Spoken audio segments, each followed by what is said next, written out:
Yeah, Lorne Welbourne. Nickname's Cookie. Nobody calls me Lorne, very few people. So I've had that since I was in 7, 8 years old. Yeah, so, well, my recollection, my mother said probably because I was coming in and giving cookies to kids. But I remember going to in the old TV show, the old movies in the theaters. There was a cowboy show one time. We used to play cowboys and Indians, and Smiling Burnett was a cook, so they call him Cookie on the wagon train type. You know, it was that's what I remember. And so and so was Gene Ottery, so and so was somebody, but they named me Cookie, so it stuck. I was born in Schreiber, 1939, April. A small house, you know what the dollar store is now? There used to be a small house across there, right behind it, on that same subway street. It's gone now, so my parents lived there for, well, I'm the youngest one, 4 children, so. Anyway, my brother, the oldest one, was born in Thunder Bay because he used to go on the train, I guess. Never been a highway then, so. But the rest 3 of us were all born in that house. You know, after they got my brother okay, I guess. Grandparents, my mother's side, they're from Quebec. They come from Rimouski years ago. Like they moved to Jackfish. So my grandfather moved to Jackfish, my mother's side, and he built the hotel in Jackfish. And then he run that big hotel, and Spilloney's bought that hotel in the 30s off my grandfather.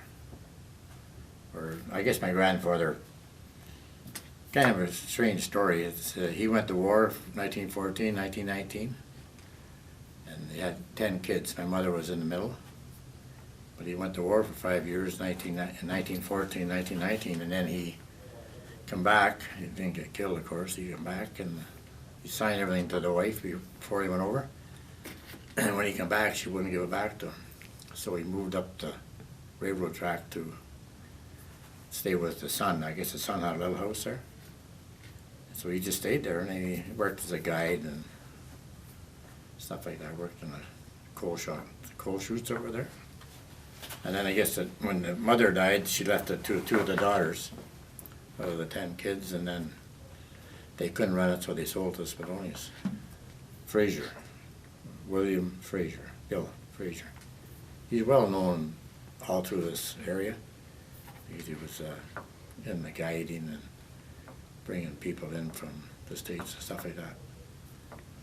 But my father, then my mother met my father in Schreiber, I guess, when she worked in the YMCA as a cook here, like in the 30s, early 30s. My dad come from England when he was about 19 by himself, and he stayed here and got a job in the railroad. So he was an engineer in the railroad, so he met my mother in the YMCA, and that's how I got here. How did I meet? Where else did you meet?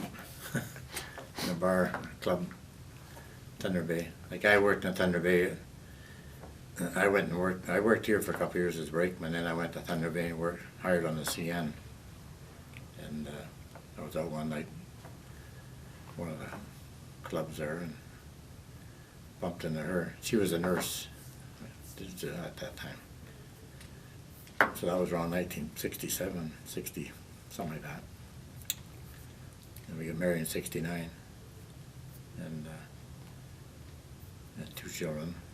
So now, but I'm separated now, so she's in Thunder Bay and I'm in Schreiber at White Sand Lake. Christopher, I got two kids, Christopher, and he's 41 today, I better phone him. Yeah, he's 41 today. And Tara, my daughter, lives up in Sulacote. She's 43, I think. She has 3 children up in Sulacote. My son has a little boy, about 4 years old. Oh, I started in the grain elevator. I started in the shops in Schreiber when I was 18, and then I went to the mill in Terrace Bay, and then I went to grain elevators in Thunder Bay. Then I went up to BC, went up to play hockey for Vancouver team out there when I was about 20 for one winter, and then I come back to Schreiber to end up hiring on as a brakeman here again, like, you know, and moved over to I retired as a conductor on the CN line from Thunder Bay to Atikokan. We always had a summer camp at White Sand Lake, but my wife and I decided that she was going to stay there and I was going to come here. And so she stayed and I moved to Schreiber permanently. No, I never volunteered. Just never had. On the railroad, nobody seems to have time to volunteer. You don't know when you're getting called, and especially hockey coach and stuff like that. You know, you just can't make commitments. Well, I'm going to just playing hockey in high school and all the fun we had. It's high school dances and things like that. I don't know. Just playing games. Even when we were 10, 12, 14, never had television, so we had all kinds of games outside. Street hockey in the wintertime and different types of games we used to play. You know, Cowboys and Indians, I guess, was one of them.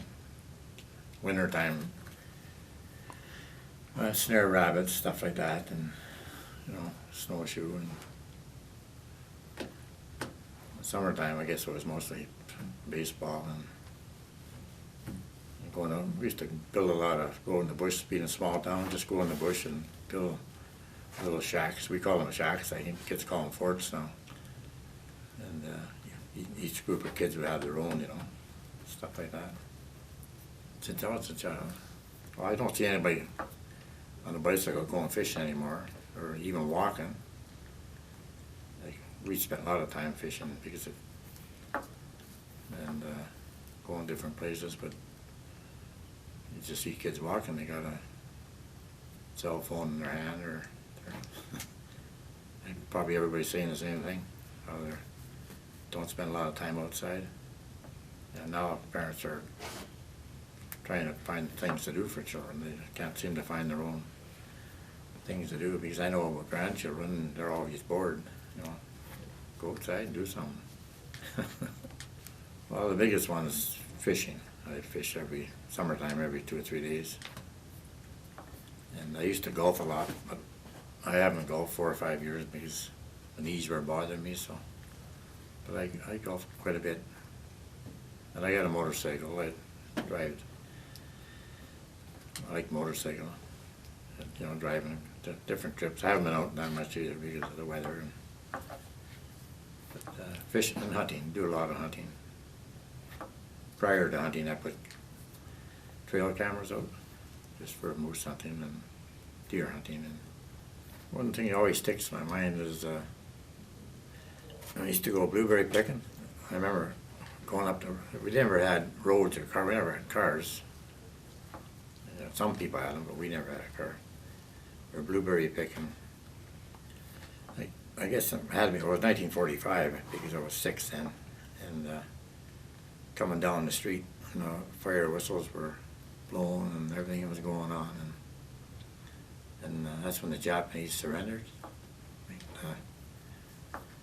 You know, being kids, we didn't know what was going on, but there's big celebrations and stuff like that. Always sticks in my mind for that. You know, we were kids, we were seeing the brainwashed because they were there for a few years after the war, and parents or people say, well, stay away from them people, but they weren't locked up. They were in town, you know, shopping. But you know, I never had any problems with them. But I was pretty small. My brother, I guess, my older brother. He's 7 years older than me. Became good friends of one and of a couple of them, and stayed friends for years after that. Like they were the same age, like probably 18, 16, going to high school, I guess.